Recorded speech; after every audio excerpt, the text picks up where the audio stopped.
안녕하세요. 저는 40대 초반 주부입니다. 요즘 제 유일한 낙이 여기서 사연 들으면서 청소하는 게 제 유일한 낙이 되어버렸답니다.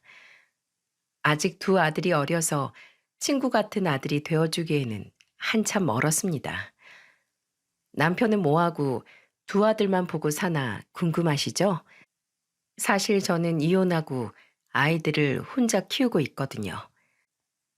그래서 저는 늘 듣기만 하던 이 채널에 제 사연도 한번 보내야겠다 다짐만 하다가 이제야 보내게 됐답니다. 있으나 마나한 남편이랑 아들 셋 키우는 것처럼 사느니 차라리 혼자서 두 아들 키우는 게 낫겠다 생각했었죠. 마지막에 너무 지독하고 유치하게 싸웠던지라 이제는 더 미련도 없네요. 돈을 쉽게 생각하는 시대과 달리 제 친정은 돈이라면 100원도 그냥 쓰는 법이 없었답니다. 제가 어릴 때는 아빠가 무섭기도 했어요. 아끼고 싶어서 아끼는 게 아니라 아버지의 불호령이 무서워서 아꼈던 거였죠. 딸이 이렇게 말할 정도면 아버지가 대체 어느 정도였나 궁금하시겠네요. 어릴 때 이야기를 잠깐 해보자면 화장실도 편히 못 쓸 정도였습니다. 화장실에서 큰 거라도 보고 나오면 아버지가 저와 남동생을 불러서 이런 말까지 하셨어요. 아버지가 큰 거는 5장, 작은 건 2장에 해결하라고 했지? 너희들 아직 초등학생인데 휴지를 이렇게 해프게 써서 나중에 뭐가 되려고 그래? 그때 제가 초등학교 1학년이었고 남동생은 유치원생이었는데 아직도 아버지의 휴지 사용 규칙이 생각이 날 정도랍니다. 들으시면서도 왜 저렇게 궁상 떠나 싶지 않으신가요? 사실 저 때만 해도 저희 집안 사정이 그리 좋지 못했던 것도 있었죠. 부모님이 열심히 일하신 덕분에 성인이 된 후에는 여유롭게 지낼 수 있었지만 성인이 되기 전에는 늘 남의 옷 물려 입고 지냈어요. 한창 예민할 나이였던 사춘기 시절에는 구두쇠 같은 아버지를 이해 못해서 다툰 적도 있었답니다. 새로 고등학교를 진학하는 시기에 교복을 사야 했는데 글쎄 아버지가 아는 분한테 교복을 구해오신 거예요. 원망스러운 제 속도 모르고 아버지는 자랑스러운 표정으로 저를 보며 신이 나셔서 말씀하셨죠. 이야, 미선아, 이것 좀 봐라. 내 친구 딸이 마침 딱 너 가려는 고등학교 작년에 졸업했다는 거야. 그래서 내가 우리 딸도 그 학교 간다고 얼른 구해왔어. 아빠 정말 대단하지? 우리 딸 고등학교 이름 기억해둬서 이렇게 새 거 같은 교복도 생겼잖아. 세탁소에서 드라이 클리닝만 하면 방금 산 교복이랑 다를 게 없어. 아빠, 우리 집 거지야? 어차피 한 번 사면 3년 입을 교복인데 왜 남의 집에서 교복을 받아와? 아빠가 다 너 생각해서 가져왔는데 왜 그래? 대신 아빠가 가방이랑 신발은 최고급으로다가 사줄게. 됐어. 다 필요 없어. 그렇게 돈이 없으면 학교도 보내지 마. 돈 아까운데 학교는 왜 보내? 그때 저는 아버지한테 우리 집 거지냐고 울면서 막 화를 냈어요. 친구들은 새 교복 사러 간다고 신나 있는데 아버지는 남의 집에서 저랑 딱 맞는 교복 구해왔다고 좋아하는 걸 보는데 기분이 좋을 수 있었겠습니까? 아버지는 영문도 모르고 갑자기 울면서 학교도 안 가겠다는 저를 보면서 당황해 하셨습니다. 그때 엄마가 울고 있는 저를 안아주면서 아버지를 타박하며 말하셨어요. 그냥 교복 정도는 새로 사 입히자. 3년 입을 옷인데 새 옷이면 좋잖아. 난 가방이랑 신발 더 좋은 거 사주려고 그랬던 건데 이렇게 싫어할 줄 몰랐지. 여자애들 그런 거 예민해. 교복 못 살 정도로 돈 궁한 것도 아닌데 왜 그래 정말. 이젠 우리도 좀 쓰고 살자. 10년 넘게 아껴 살았으면 됐잖아.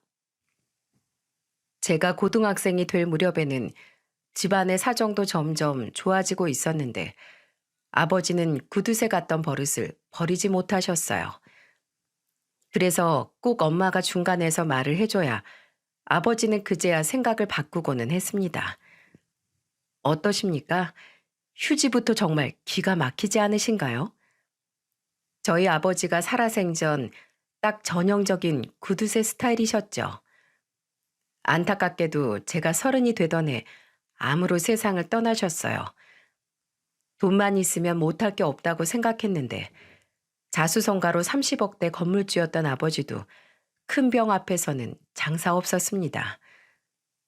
그 당시 부모님이 자수성가로 큰 돈을 벌게 됐을 때 사둔 건물이었죠. 하지만 저런 알짜 건물 죽을 때 이고 갈 것도 아닌데 아버지가 생전에 고생을 많이 하셨다는 생각이 들어요. 그래서 그런지 엄마는 아버지가 돌아가신 후 돈 아껴봐야 아무 소용없다면서 외제차를 덜컥 사기도 했습니다. 충분히 살 수 있는 능력이 있는 엄마가 사는 거라서 저와 남동생은 말리지 않았어요. 두 분이 워낙 금술 좋았던 부부라 아버지가 떠난 후 엄마는 공허해 보였죠.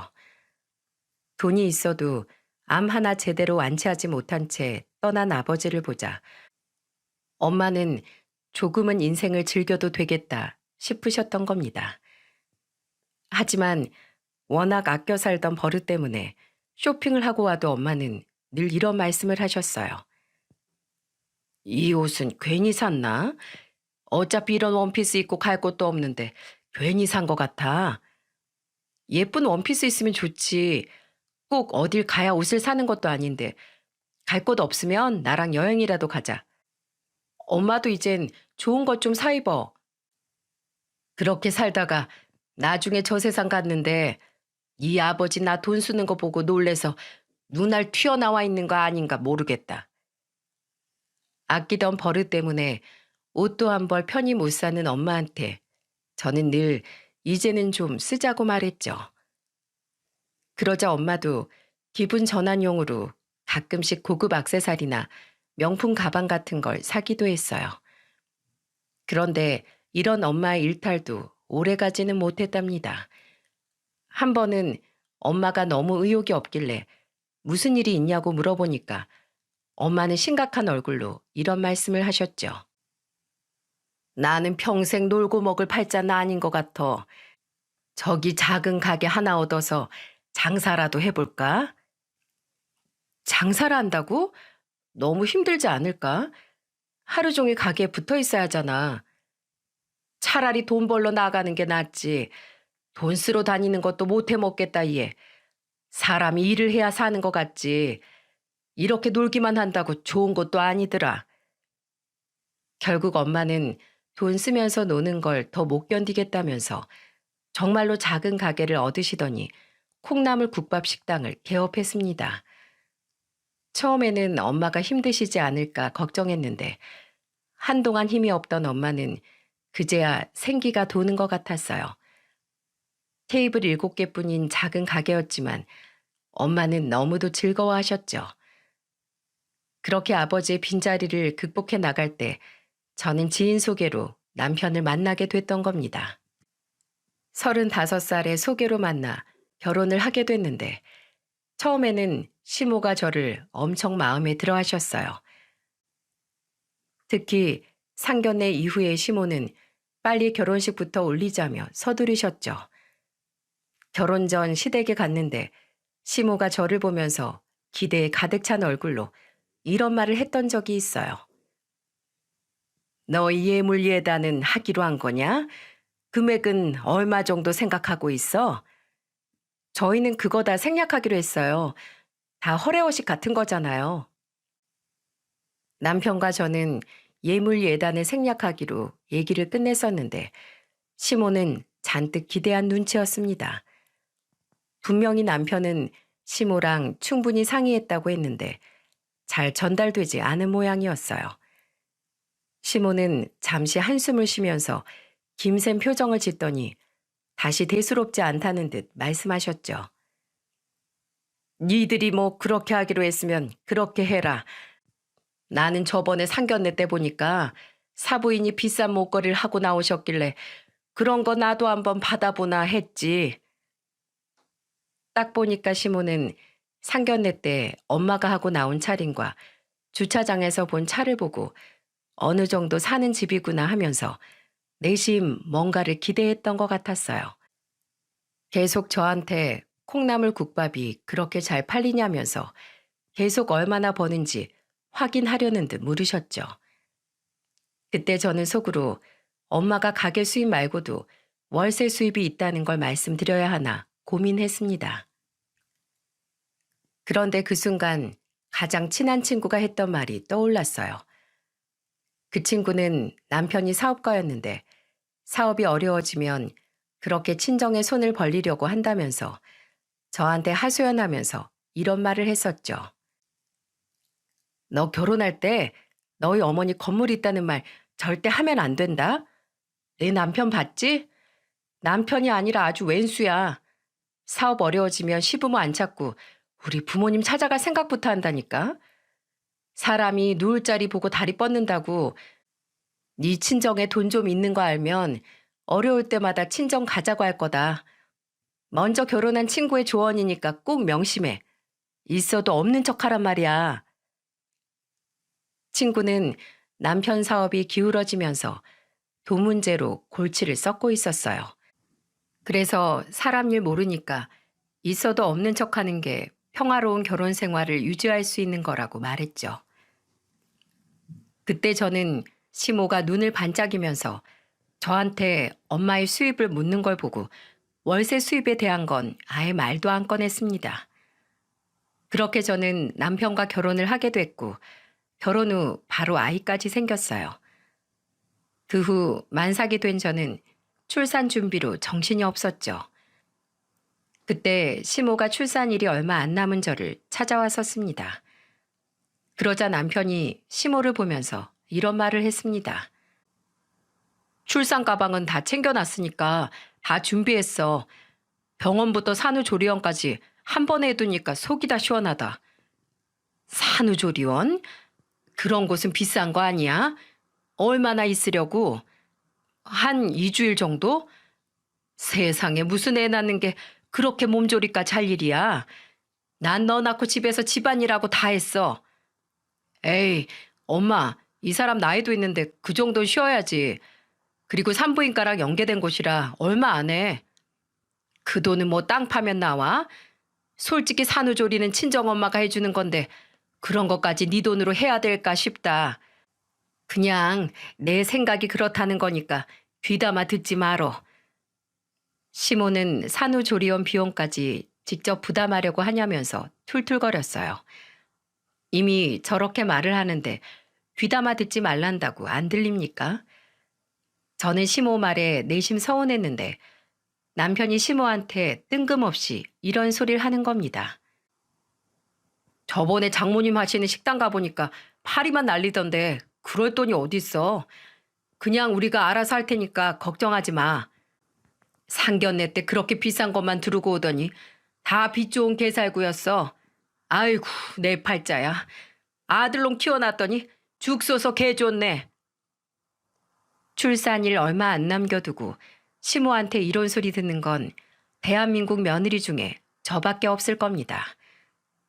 차라리 제 욕을 했다면 저는 참았을 텐데 괜히 저희 엄마를 비난하는 것 같아 기분이 안 좋았어요.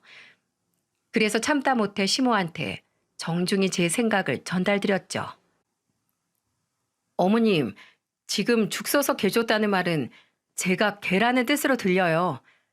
그렇다면 어쩔 건데? 제가 남편 금가락지인 줄 알고 골랐는데 노가락지도 안 되는 시원찮은 사람이었다고 하면 기분 좋으세요? 그리고 저를 개라고 하는 건 참을 수 있는데 저희 친정엄마한테 그렇게 말하는 건 너무하신 것 같아요. 아, 네. 제가 감히 며느님 심기 건드는 말을 했네요. 다음부터는 며느님 심기 안 건드릴 테니까 내 아들 등골이나 빼먹지 마세요. 시모는 제 말에 심기가 불편했는지 한껏 말을 비꼬다 나가버리셨어요. 남편이랑 같이 예약했던 산후조리원이 엄청 고급스러웠던 것도 아니고 정말 산부인과랑 연계된 곳이라 몸조리만 목적으로 하는 곳이었어요. 그런데 시모는 제가 통증이 와서 병원에 가는 그 순간에도 요즘 산후조리원 비싸다던데 정말 괜찮냐고 재차 묻기까지 했었죠. 그래서 정말 2주 쉬었다가는 남편 등골 빼먹는 며느리 취급 당할까봐 2주일에서 일주일로 기간을 줄였어요. 하지만 이 정도로 시모는 성에 차지 않았는지 저 가벼운 입으로 기어코 사고를 치고 말았습니다. 건강한 아들을 낳고 산후조리원에 있는데 시모와 아가씨 2명까지 같이 왔었는데 마침 미리 와 있었던 친정엄마랑 딱 마주친 거죠. 그 순간 타이밍 한번 거지 같다 싶었는데 아니나 다를까 둘째 아가씨가 엄마가 차고 있던 팔찌를 보며 호들갑을 떨며 말했어요. 이 시계 엄청 비싼 거 아니에요? 우와, 새언니 엄청 부잣집 딸이었구나. 엄마는 둘째 아가씨 반응에 당황한 듯 멋쩍게 웃기만 했습니다. 그런데 시모가 그런 엄마를 흘깃 보더니 궁시렁거리면서 이런 말을 하는 거예요. 비싼 시계 차고 다닐 돈 있으면 딸내미 산후조리원 비용이나 내주지. 국밥집 사장이 무슨 고급 시계야? 시모는 구석에서 혼잣말로 투덜거렸지만 순간 조용해진 실내에 그대로 다 울려 퍼졌죠. 남편은 시모를 보면서 왜 그러냐고 말렸지만 이미 엄마는 모든 걸 듣고는 당황한 얼굴이었습니다. 그리고 잠시 생각을 하더니 조심스레 말했어요. 아, 제가 한창 가게 리모델링 때문에 정신없어서 미처 그 생각을 못했네요. 하나 있는 딸인데 제가 잘 챙길게요. 저도 이렇게 말하려던 건 아닌데 기왕 말 나왔으니까 한마디만 할게요. 솔직히 며느리나 제 아들이나 회사원 월급 뻔하잖아요. 그래도 사부인하고 다니는 거 보면 콩나물 국밥이 안 팔리는 것도 아닌 것 같은데 딸 좀 챙기세요. 엄마는 시모의 말에 당황한 기색이 역력했죠. 시모의 말에 제가 다 당황스러웠어요. 결국 남편은 저희 엄마께 죄송하다며 사과하고 시모와 아가씨들을 데리고 나갔습니다.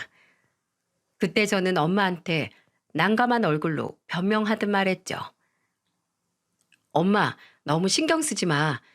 나랑 남편 이 정도는 무리하는 것도 아닌데 어머님이 괜히 저러시는 거야.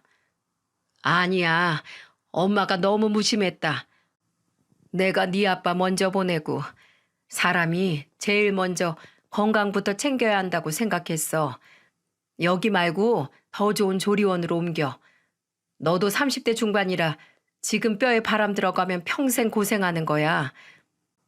그러니까 엄마가 해준다고 할 때 얼른 더 좋은 곳으로 옮기자.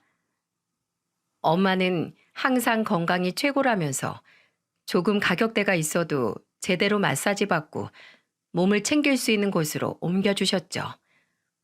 그런데 이걸 안 잊고 깨본 사람들이 있었어요.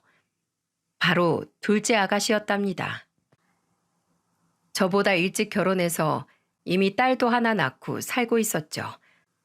그런데 제가 비싼 조리원으로 옮겼다는 소리를 듣고는 혼자서 저를 보러 온 거예요. 솔직히 저를 보러 왔다기보다 산후조리원이 궁금했던 것 같았죠. 보통 산모를 보러 오면 몸은 괜찮냐, 아이는 어떠냐, 보통 이런 질문을 많이 하지 않습니까? 그런데 둘째 아가씨는 오자마자 제가 있던 산후조리실 내부를 이곳저곳 보더니 대뜸 이런 질문부터 했어요. 여기가 그렇게 비싸다면서요? 2주 가격은 150만 원이 제일 싸다고 하던데 새언니는 얼마짜리예요? 아, 저는 200만 원이에요. 제가 나이가 있어서 친정엄마가 산후조리 제대로 해야 할 것 같다고 해서 온 거예요. 와, 콩나물 국밥을 얼마나 팔아야 2주에 200만 원 쓰는 거예요? 대단하시다. 절 보자마자 한다는 소리가 얼마짜리냐고 묻는데 여기까지 굳이 시간 내서 왜 왔는지 딱 알 수 있었죠. 그래서 저는 아가씨가 자꾸 캐물으며 궁금해하길래 대수롭지 않게 금액을 알려줬어요. 하지만 이 별거 아닌 대화가 저한테 부메랑이 되어 날아올 줄은 상상도 못했답니다. 산후조리가 끝나고 집에 돌아갔을 때는 별일이 없이 잘 지냈어요. 남편도 중간에서 시모와 아가씨 눈총을 잘 막아준 덕분에 별 문제 없었죠. 그렇게 잘 지내는가 싶었는데 문제는 큰아들이 2살이 됐을 무렵부터 벌어졌습니다. 2살 아기 성장 발달에 좋은 장난감 교구를 동네 아이 키우는 엄마들과 공동 구매를 했었는데 시모가 손자 보러 왔다가 그걸 보고 깜짝 놀라는 거예요. 그러더니 저한테 이게 다 뭐냐며 놀란 목소리로 물으셨죠. 그래서 저는 대수롭지 않게 시모를 보면서 하나씩 설명하면서 말했어요. 그 장난감이 애들 성장 발달에 도움이 된다고 해서 샀는데 너무 잘 가지고 노는 거 있죠? 너는 애 키우는 엄마가 이렇게 돈을 막 써서 어떡하니? 애들 어차피 금방 클 텐데 그냥 다른 집에서 받아다 쓰지. 이건 이번에 새로 나온 거라 중고도 잘 없어요. 그리고 동네 엄마들이랑 공동구매로 산 거라서 금액도 많이 안 비싸요. 내가 너 그럴 줄 알았어. 하긴 네가 뭘 보고 배웠겠어. 국밥집이나 하면서 사치 부리는 네 엄마 보고 배웠겠지. 시모는 또 친정엄마 얘기를 하면서 비꼬기 시작했습니다.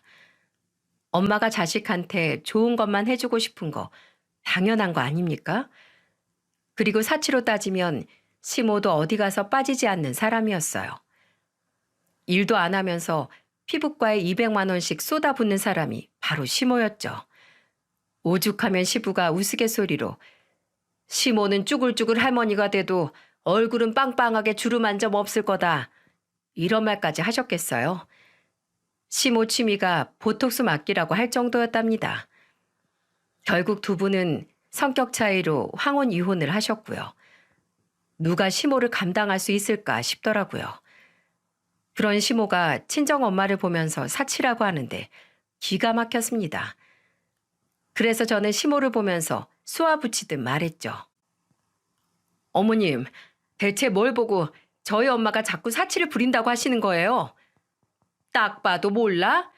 시계, 목걸이, 가방까지 전부 비싼 거잖아. 그리고 그때 산후조리원도 친정에서 해줬던 거잖아. 사람이 분수에 맞게 돈을 써야지. 엄마가 딸 걱정하는 마음에 그동안 모아둔 적금 깨서 조리원 보내주신 게 사치스러운 일이라는 거 이제 알았네요. 그리고 어머님이 봤다는 친정엄마 시계, 목걸이, 가방 디자인이 매일 바뀌던가요? 저희 엄마 고가 제품은 딱 1개씩밖에 없어요. 따지고 보면 명품 가방은 어머님이 훨씬 더 많으세요. 제 말에 시모는 놀란 표정을 지으며 당황한 것 같았어요. 그런데 진짜로 저희 엄마는 시계, 목걸이, 가방 다 1개씩밖에 없었습니다. 어차피 편하게 못 쓸 물건 뭐하러 사냐면서 하나만 있으면 됐다고 더 사려고도 안 하셨죠. 그랬더니 시모는 횡설수설하면서 이렇게 말했습니다. 누가 디자인을 자세히 봐? 그리고 하나 사는 건 돈 안 들어? 저희 엄마 가게 때문에 돈 쓸 시간도 없으세요. 잘 모르시면서 그렇게 함부로 말씀하시면 안 된다고 생각해요. 그러니까 조심 좀 해주세요. 시모한테 딱 부러지게 말하고 나니까 시모는 할 말이 없었는지 괜한 트집을 잡더군요. 말은 그렇게 따박따박 잘하면서 왜 남편은 말라 비틀어져 가게 만들어? 어제 보니까 내 아들 살 빠진 것 같은데 네 아들만 챙기지 말고 남편 좀 챙겨. 괜히 할 말 없으니까 남편 좀 챙기라는 소리를 하고는 나가버리는 거 있죠? 산후조리원 좋은 곳 한 번 갔다고 2년이 지난 뒤에도 잔소리 듣는 사람이 또 있을까 싶었습니다. 시모고 아가씨고 2년 동안 산후조리원으로 돌아가면서 태클 거는데 정말 미쳐버리는 줄 알았어요. 그래도 아예 이렇게 딱 말하고 나니까 시모도 괜한 억지를 잡는 일이 눈에 띄게 줄었죠. 그런데 시간이 흘러 둘째를 임신했을 때 상황이 완전히 달라져 있었어요. 정말 누구를 거주로 하는지 가관도 아니었답니다. 제가 둘째 임신 후 복숭아를 많이 먹었는데 남편한테 퇴근길에 사다 달라고 부탁했던 적이 있었죠. 그런데 남편이 뭘 사왔는 줄 아세요?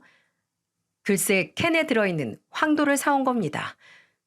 너무 기가 막혀서 남편한테 따져 물었어요. 당신, 내가 복숭아 사다 달라고 했잖아. 근데 이 통조림은 뭐야? 난 당신이 먹고 싶다길래. 복숭아 과일이랑 이딴 통조림이랑 같아? 무슨 생각으로 이걸 사온 건데? 우리 엄마가 그러는데 장모님 요즘 가게 잘 안 된다면서 이러다 우리한테 손 벌리시면 어떡해? 우리도 첫째 키우느라 돈 없잖아. 그러니까 장모님한테 돈 없어서 복숭아도 먹을 형편도 안 된다고 지금부터 말해둬야 나중에 진짜 어려워졌을 때 우리한테 도와달라는 말 못하실 거 아니야. 그럼 지금 우리 엄마가 혹시라도 우리한테 손 벌릴까 봐 그랬다는 거야? 장인어른 돌아가시고 믿을 곳이 어디 있으시겠어. 처남도 공무원이라 월급 얼마 안 될 거 아니야. 그럼 장모님이 도움 요청할 사람 당신뿐인데 지금부터 목구멍이 포도청이라고 티라도 내야 우릴 피해갈 거 아니야. 남편의 변명에 저는 너무 황당했습니다.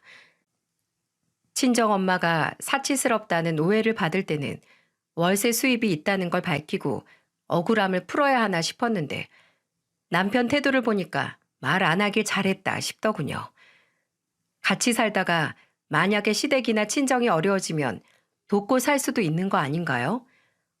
물론 형편이 돼야 도와주겠지만 벌써부터 지레 겁먹고 안 도와줄 생각하는 남편한테 크게 실망할 수밖에 없었죠. 그런데 생각해보니까 시모가 엄마 콩나물국밥 가게가 잘 되는지 안 되는지 어떻게 알고 그런 말을 했나 의문이 들었습니다. 그래서 제가 남편을 추궁하며 물었죠.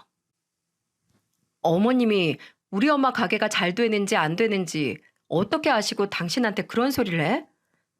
요즘 다 어렵잖아. 그래서 그런 말 하셨겠지. 아닌데? 분명 뭔가 보고 와서 하시는 말 같았는데? 당신 얼른 들은 대로 말해봐.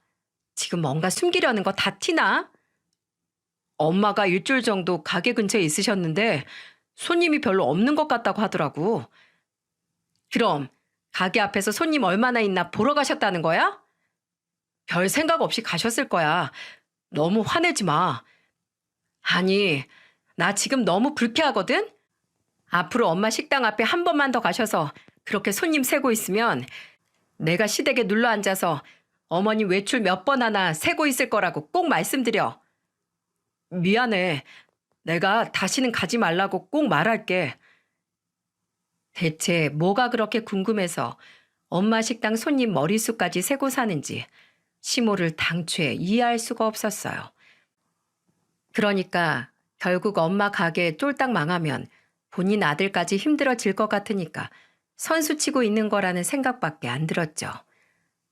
그 후 시모는 남편이 말실수로 엄마 가게를 훔쳐본 사실을 저한테 털어놨다는 걸 전부 알았는지 한동안은 제 눈치만 보더라고요.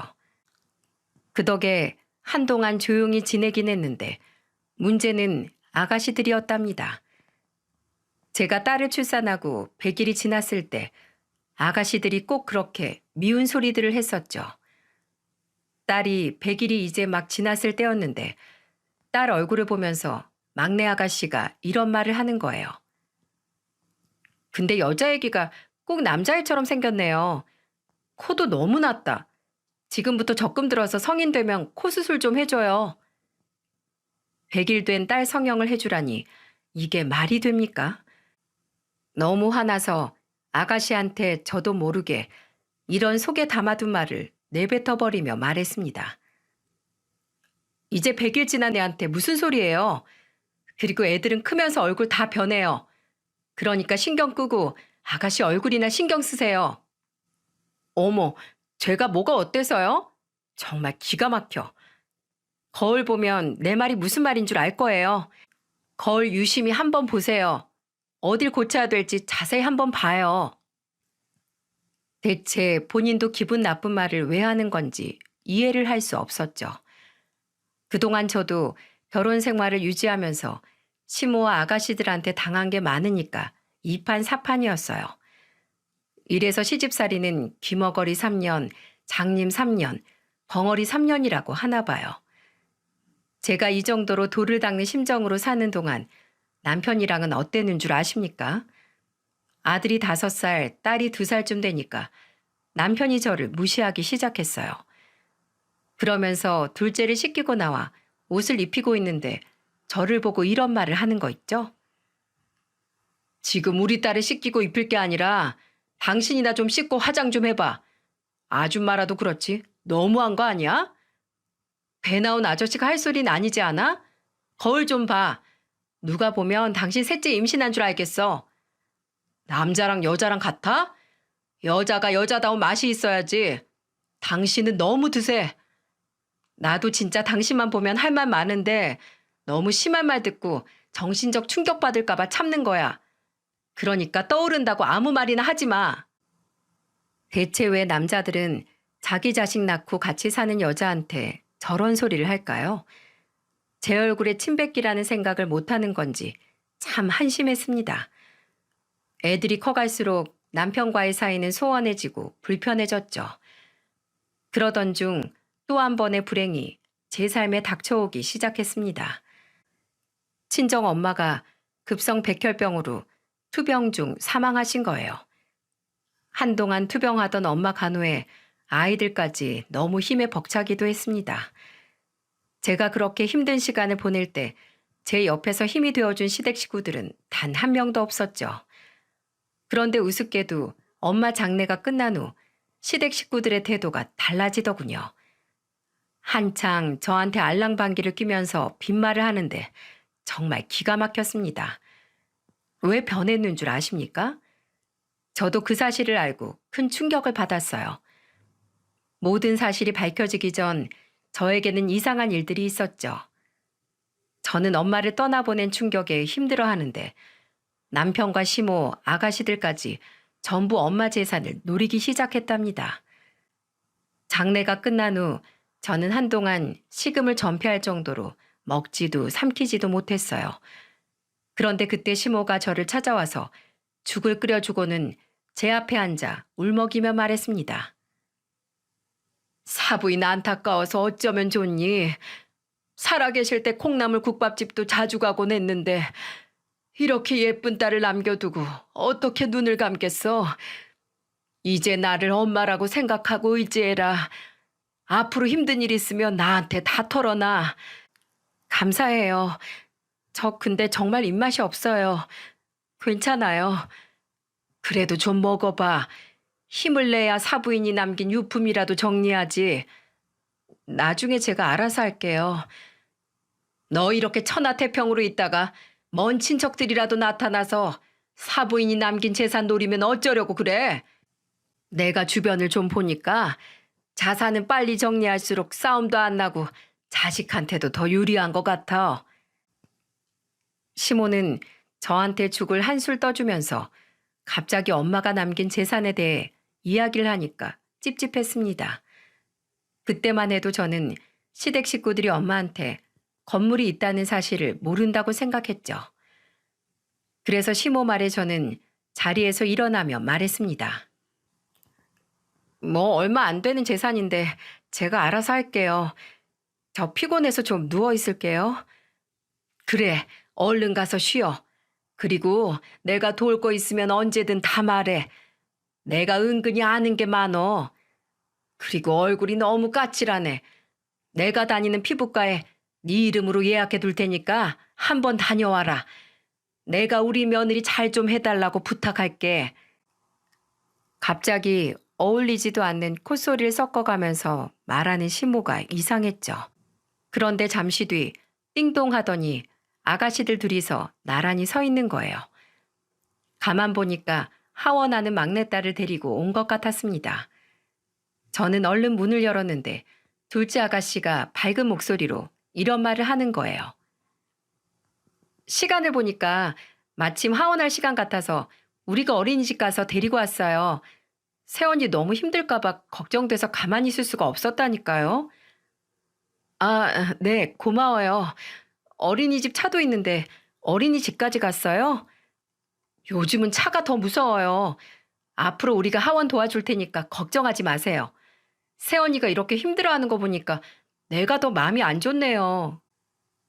둘째 아가씨가 울먹이면서 말하자 옆에 있던 셋째 아가씨는 갑자기 내 손을 움켜잡더니 이런 말까지 하는 겁니다. 새언니, 머리하고 싶으면 나 일하는 미용실로 와요. 원래 여자들 기분 전환은 머리 스타일 바꾸는 것부터 하잖아요. 나 믿고 꼭 오세요. 한참을 둘이서 경쟁하듯 이거 해준다, 저거 해주겠다 하다가 가는 거 있죠? 아무것도 모르던 전 왜들 저러나 했어요. 그런데 그날 저녁에 퇴근하고 집에 들어온 남편이 제일 수상했습니다. 갑자기 꽃다발과 복숭아를 한 박스 사들고 온 거죠. 그러더니 힘이 없는 저한테 복숭아를 까주며 말했습니다. 당신 임신했을 때 내가 복숭아 자주 사다 줬는데 기억나? 당신 그때 복숭아 한 박스 사온 거 중에 반이 물러터져 있었는데 무슨 소리야? 그리고 황도 사왔던 거 기억 안 나? 내가 그랬나? 과거는 과거고 앞으로 잘하겠다는 거지. 나 앞으로 당신한테 잘하려고 회사도 그만뒀어. 뭐? 아니, 그게 무슨 소리야? 나 어차피 정리해고 대상이라 그냥 내 발로 나와버렸어. 당신이 이렇게 힘들어하는데 내가 곁에 있어줘야지. 미쳤어? 왜 그런 짓을 해? 나올 때 나오더라도 해고를 당해야 보상금을 받지. 뭐 어때? 어차피 장모님 건물주라면서 당신 물려받을 재산이 그렇게 많은데 왜 푼돈에 연연해? 푼돈? 근데 우리 엄마 건물주란 얘긴 어떻게 알았어? 남편은 당황한 얼굴로 말을 피하려 했고 저는 남편 멱살을 잡으며 바른 대로 말하라고 소리쳤습니다. 그랬더니 남편은 장례식장에서 우연히 듣게 됐다면서 다 실토하더군요. 그때 장례식장을 저와 함께 지키던 남편이 조문객들 중에 엄마 건물에서 장사하시던 분과 제가 하던 얘기를 우연히 들었던 거죠. 아휴, 30억 건물주도 죽음 앞에는 장사가 없으시네.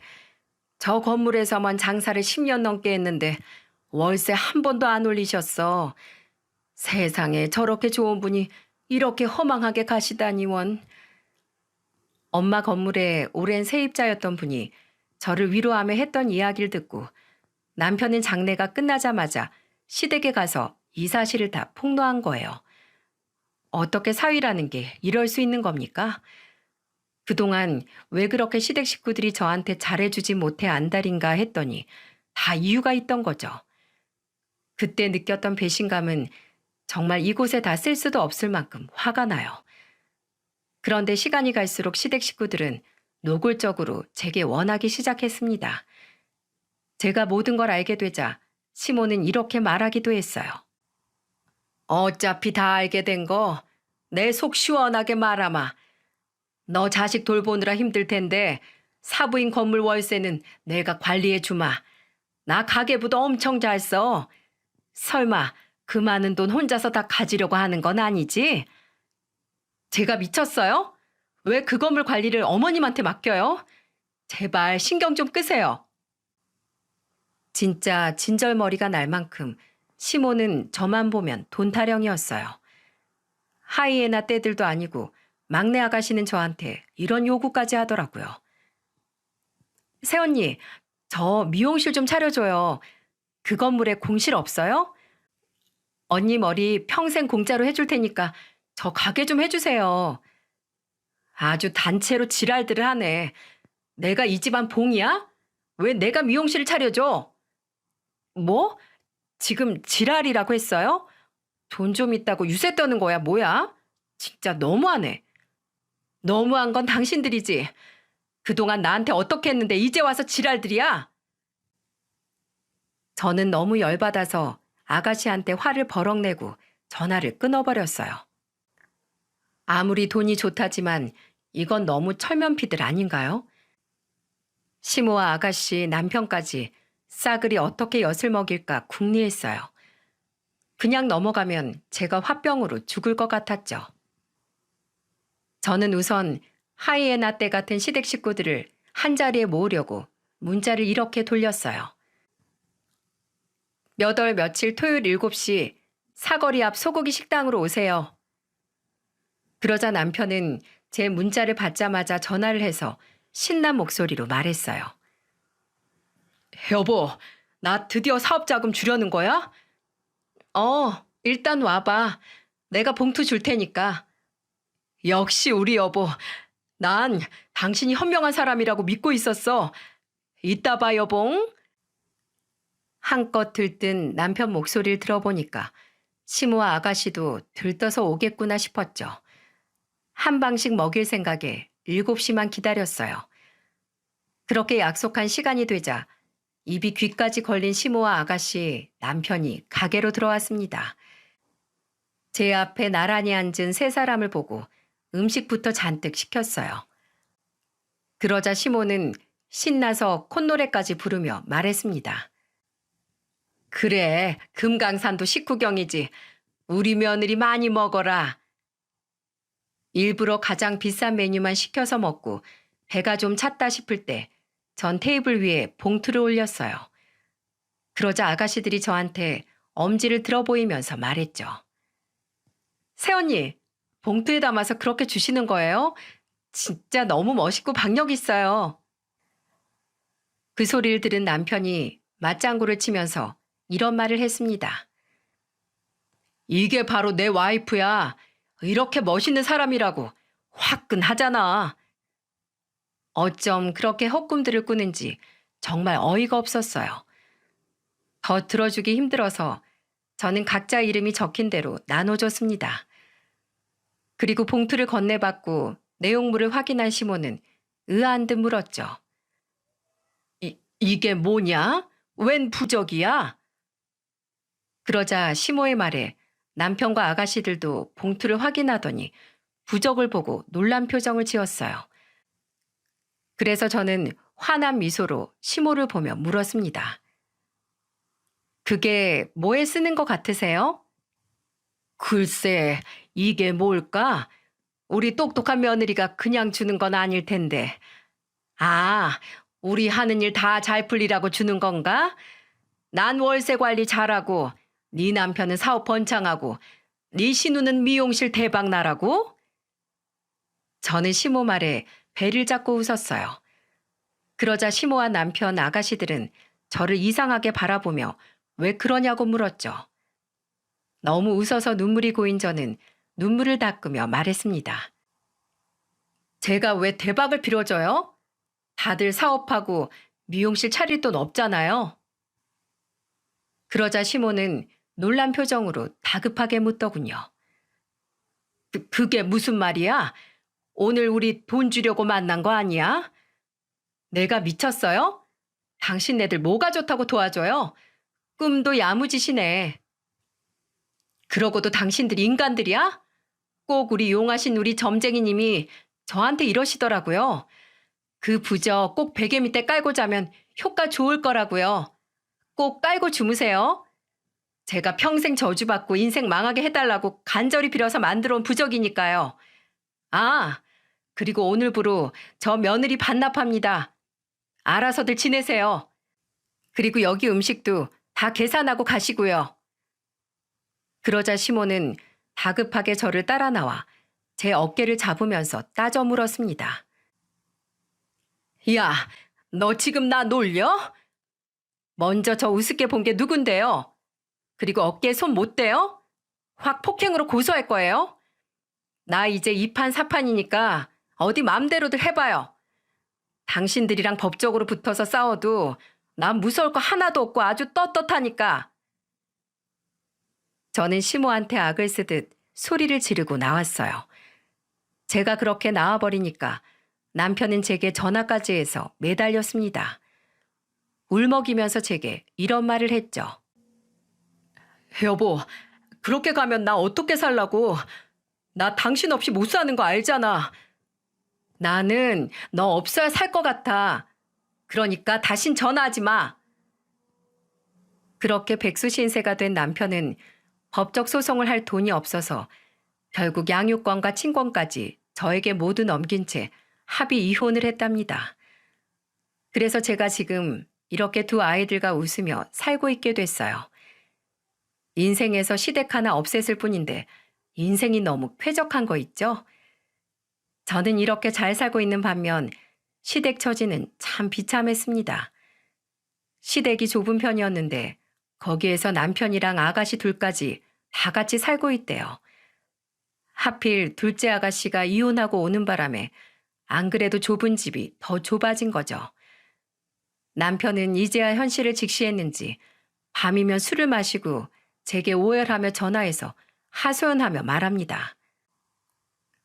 여보, 나 진심으로 당신 보고 싶어.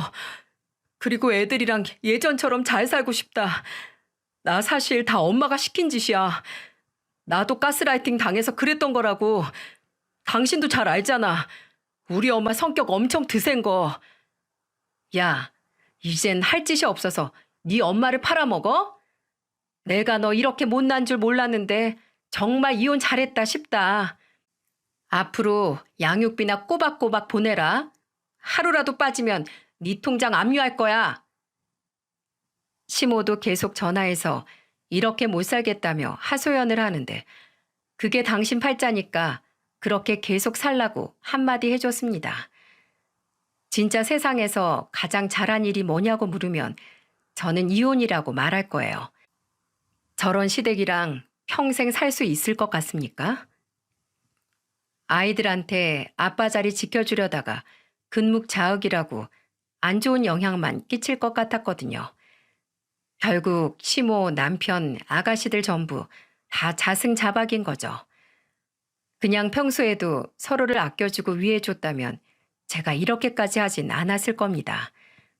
하지만 돈 냄새 맡고 달라진 태도를 보니까 오만정이 다 떨어지더군요. 아마 먼저 떠난 부모님도 하늘에서 우리 딸 잘했다고 생각하실 거라고 믿고 있죠. 이제는 제 아이들을 데리고 행복하게 살 궁리만 하면서 살겠습니다. 따뜻한 응원 댓글 많이들 남겨주세요.